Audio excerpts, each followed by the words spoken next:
Welcome to another airgun adventure with Dr. Russ. We're still here in the Smoky Mountains, and today we're going to get on defense. Let me begin with a short story.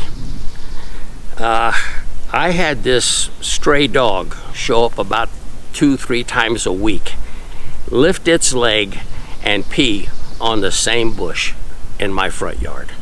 And I'm looking out there and I'm thinking, that bush isn't going to last long. So I got a Daisy Red Ryder with only 350 feet per second velocity. And I took careful aim. And when that dog lifted its leg, I shot it right in the dinger. Oh, that thing was yelping 2-3 blocks away. Didn't hurt it, but I sure let him know this was not the house, this was not the bush to be peeing on. My point is that any air gun that I know about from 350 up can be used in defense.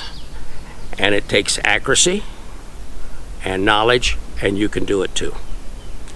Now, let me just show you a couple of things. I already said that we were in the Smokies, and they've had a number of black bear problems here. A couple of people actually been hit. They've come out of their hibernation early because we've got a warming climate, I'm told. So I'm a little bit nervous coming into the Smokies without a real gun, with real bullets, with no plans to use it. But we've got 2 adult Doberman dogs, and then we have this handgun, which I would probably shoot in the air or shoot in the vicinity of the bear if one got too close. We haven't seen any so far. We've been here a couple of days. This is not the gun we're going to be shooting today. This is just one of my powder guns that I have. Just before we left, I purchased this Evanix 30 caliber, complete with a silencer. And look at those magazines there to the left corner. Somewhat interesting. I'll show you how that works in a minute. But this is a beautiful gun, nice fit and finish. You can see that in those checkered grips. And I'm going to be shooting it at that target, along with some pop cans that have been hit with a 17 caliber. This is 30, and we'll see how they compare. This Evanix Viper has been around for a couple of years. In 17, 22, and I think 25, and just came out with a 30 caliber. Notice here that the first thing I'm doing, and this is the first time I've had this thing out of the box, but this is a thread protector for a suppressor. Might as well stay as quiet as we can. Evanix not only makes pistols and rifles, famous for their semi-automatics, but they make suppressors as well. And last week I was doing a video on the Gammo, and I showed how the clip in the handle had to be flipped so you could shoot the second 8 rounds for a total of 16.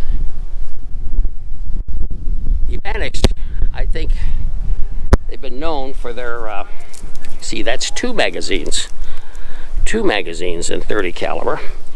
And the reason is they can slide in from either side, and after you shoot 5 in the 30 caliber, it's more for the other calibers.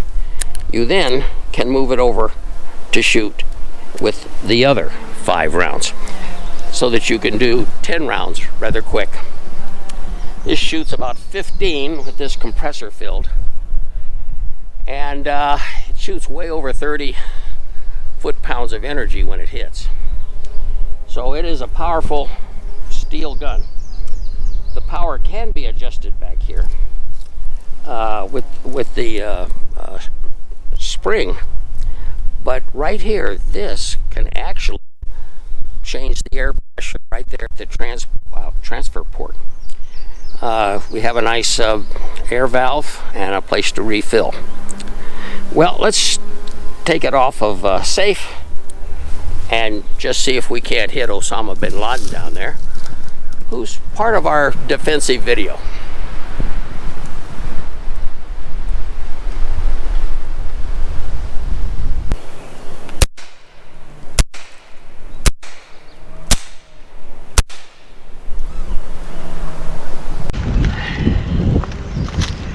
Well, as you can see, they all came right in on this nose bridge, and one was a little bit high, half-inch high or so, right into that forehead. And they're pretty good sized holes. Now let's shoot at these pop cans that have blown over on me. Now, one of these Dr. Pepper cans I used with my 17 caliber pistols last week. And you can see, here's the entrance point, and here's the exit point.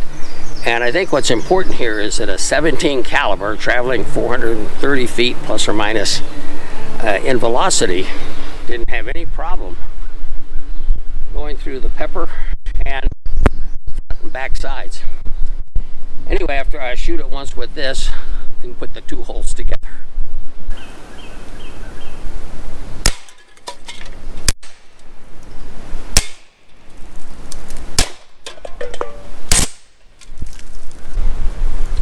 Well, there's the 17 caliber, but you can see that this 30 caliber, even in the 17 can, comes out and leaves quite a hole. But that's a PCP versus CO2. They both can play a role in home defense. Let's start off with some humor.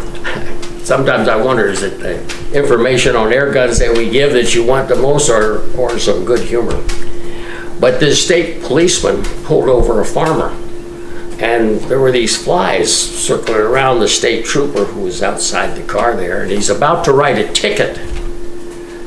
And the farmer said, "Oh, those circle flies aren't letting you alone."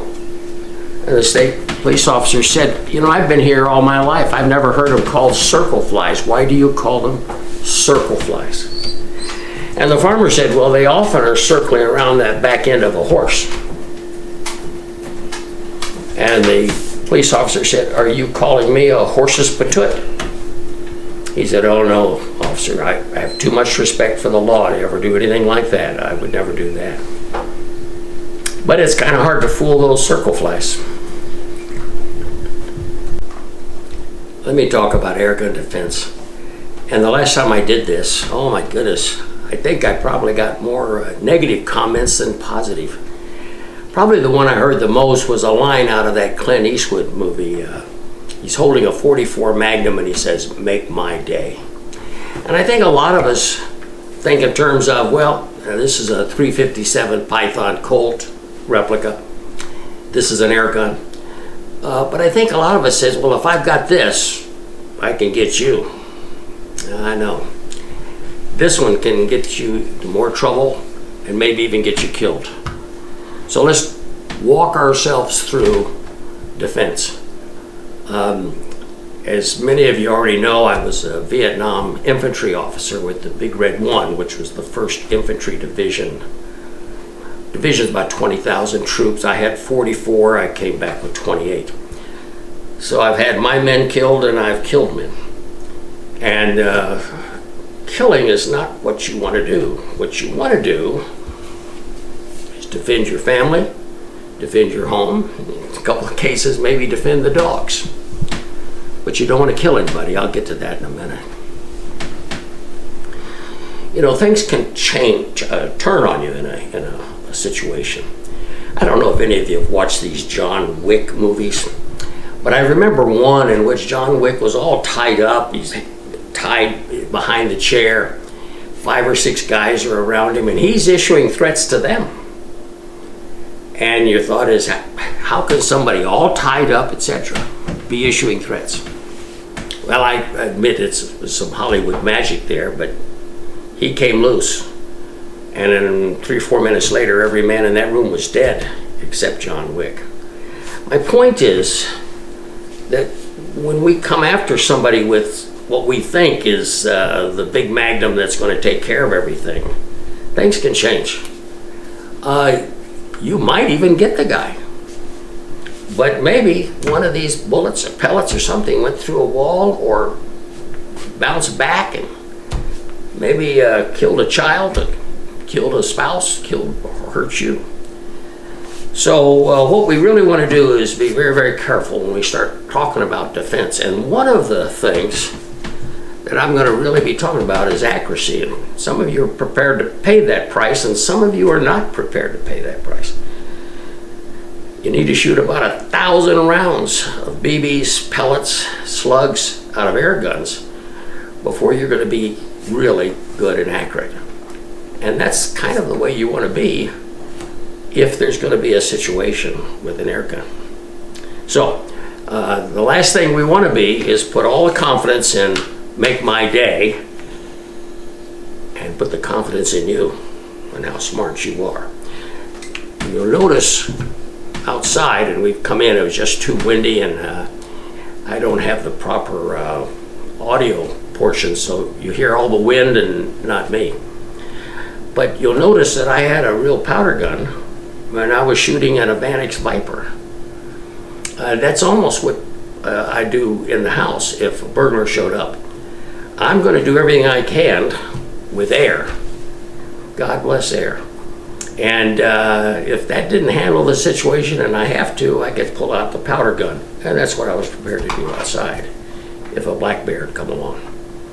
So every weapon has a spot in the defense channel, and you want to be prepared for that.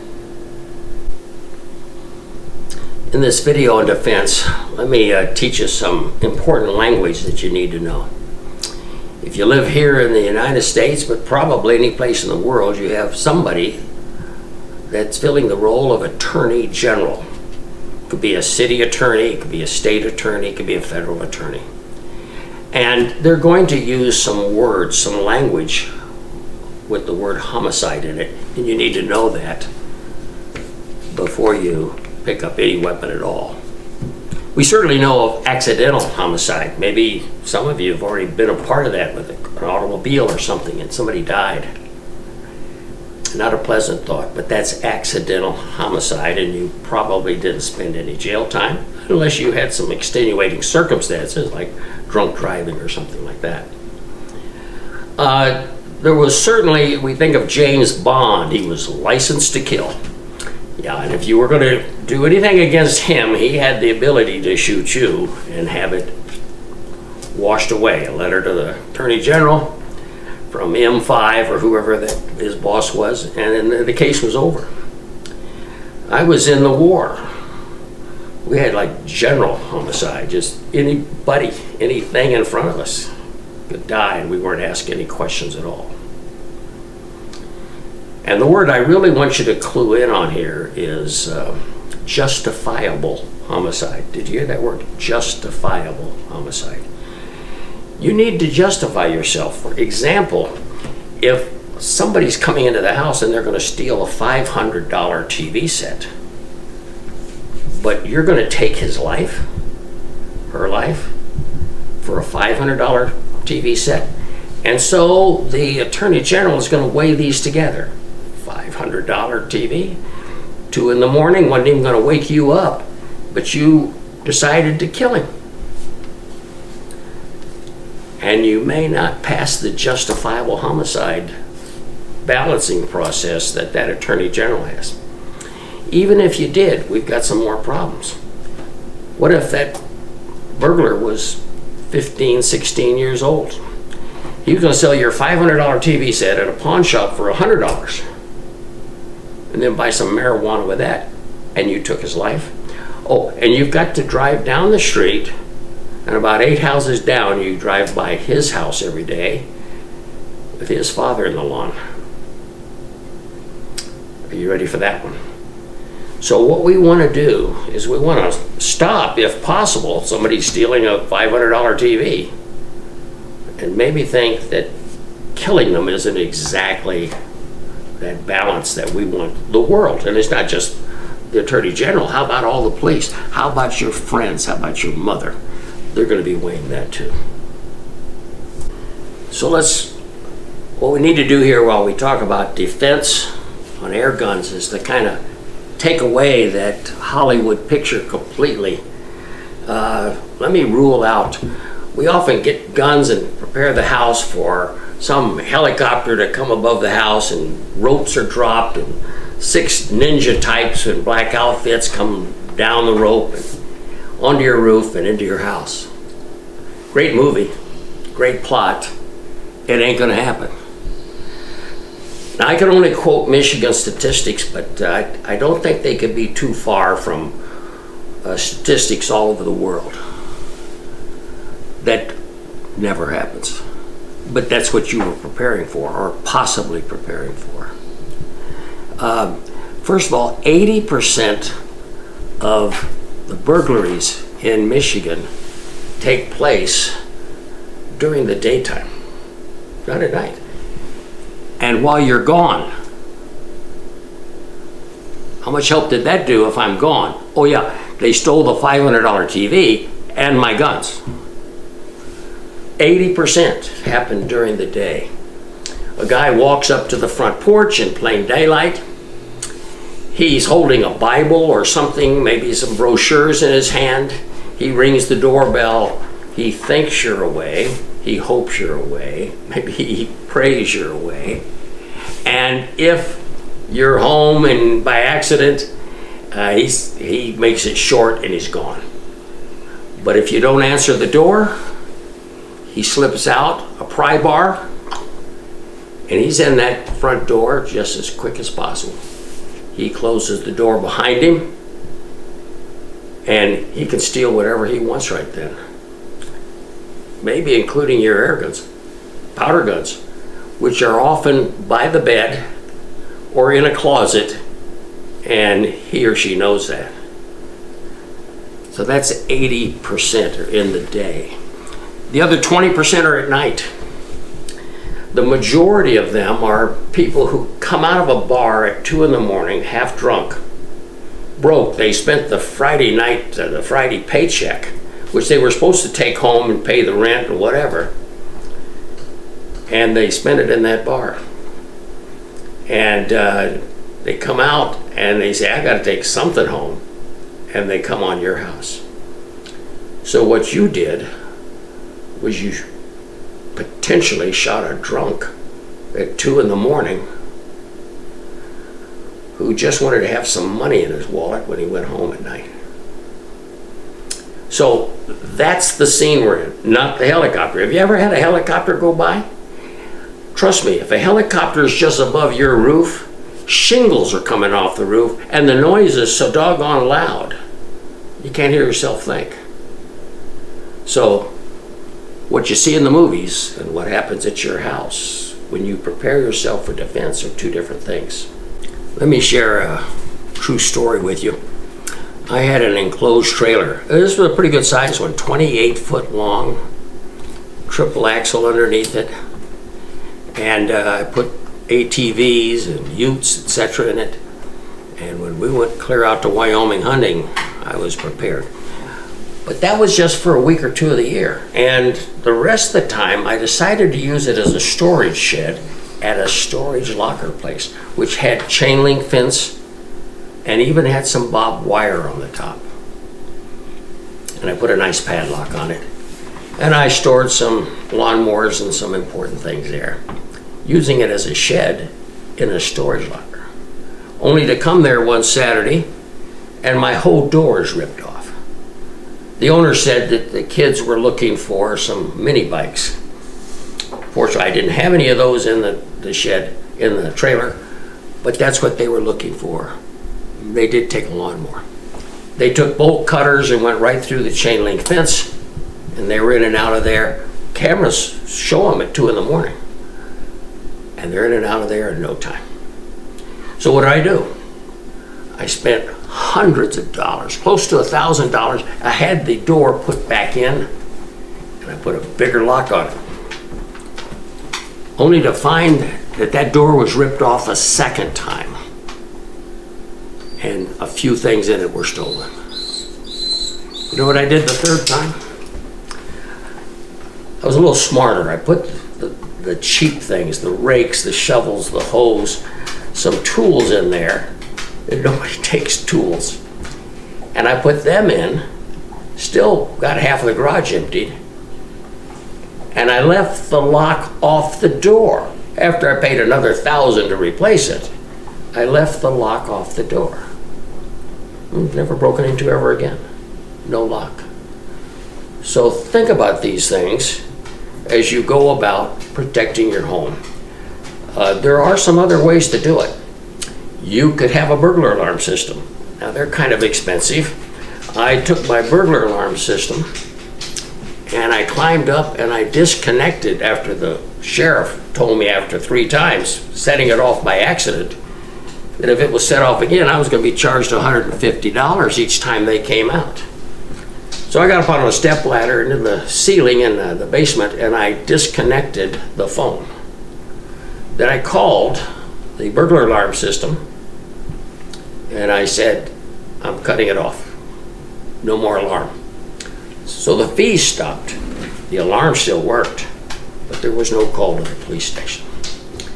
And normally, why I disconnected it was that the burglar alarm companies love to call back and turn it off on you. And none of it works. Well, I wanted it to work. I paid for it, but I didn't want it calling the police anymore. So a burglar alarm system can work. Some dogs that bark, a recorder that works on sound, and if anybody's messing with that front door or the back door, barking takes place. You don't even have to feed a dog. You can just put some signs up, premises protected by a dog, a Doberman if you wanted. So there's a lot of cheap, inexpensive ways to send a message, and all we really want the burglar to do is to say, you know what, there's dogs here. I think I'll rob the house next door. A little safer.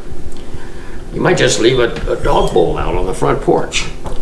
But all of those inexpensive methods, all we need to do is defer your home so that they rob the next home.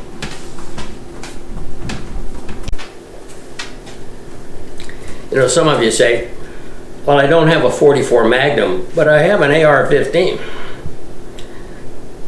I had an AR-15. I've had a M16. I've had a CAR carbine 15. I've shot more of them than you'll ever imagine.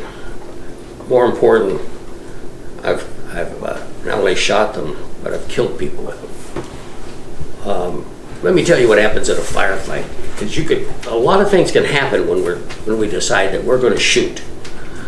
First of all, that 223 can go through 2, 3, 4 walls.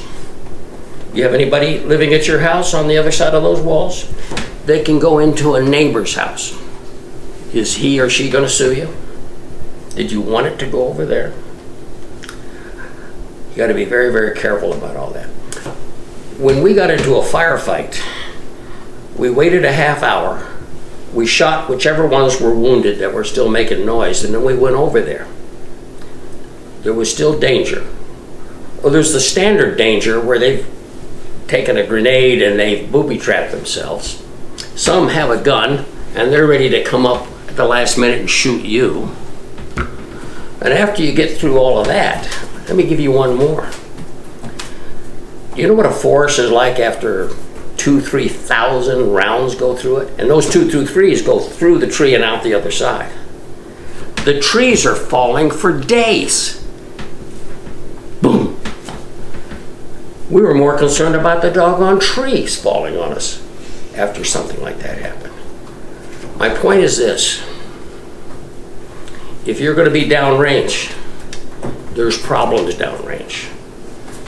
You need to be ready for them. One more downrange problem is your memory. Your dreams. You gonna ever dream about that 16-year-old you killed? I shot some 16-year-old Vietnamese. They were drafted out of their villages by the Viet Cong. girls do. And so you'll have some dreams. And let me tell you something, if they kill your best friend, one of your people, like I said, I went over with 44, I came back with 28. And in a firefight, if I lost one of my men, that's what I did to the soldiers that I came up on the enemy. You ready to live with those? Are you ready to deal with post-traumatic syndrome disorder? You have it. You probably have it. You just didn't know you had it. But let's say you were in an accident. Let's say your old man whipped your butt real good one day. You just blocked it out of your memory.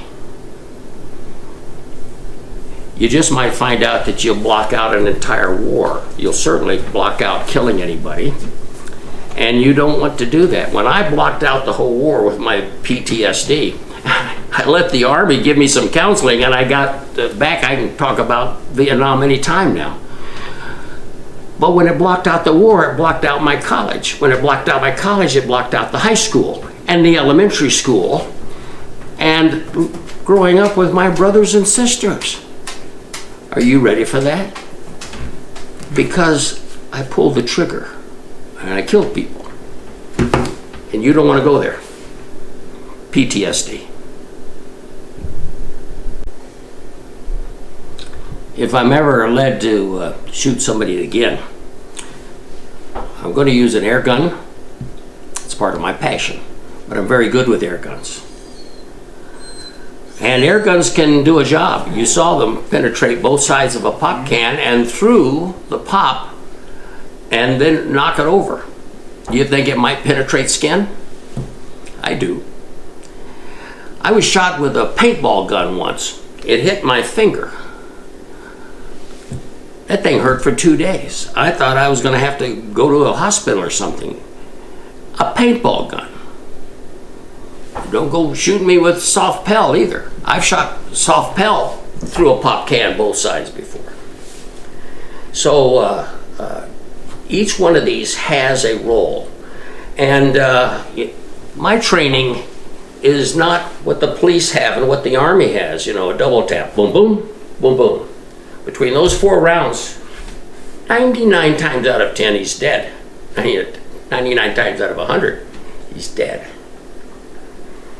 Now, what I've trained myself for is to shoot the legs. You don't see any life Kevlar protective armament on their chest. Just on their chest, it's not on their legs. Can he run? Can he walk? Can he get away when he's got a BB, a pellet, a bullet in his leg? I don't think so. And not only do I want to shoot him there, are you listening? I'm going to be the first person on top of him, pulling my belt off and putting a tourniquet on him and saving his life. Because I have dreams.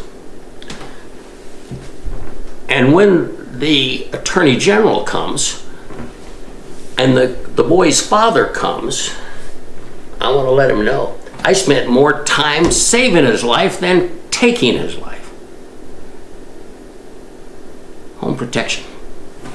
I think some of you remember that story I told about an Indian chief and his son.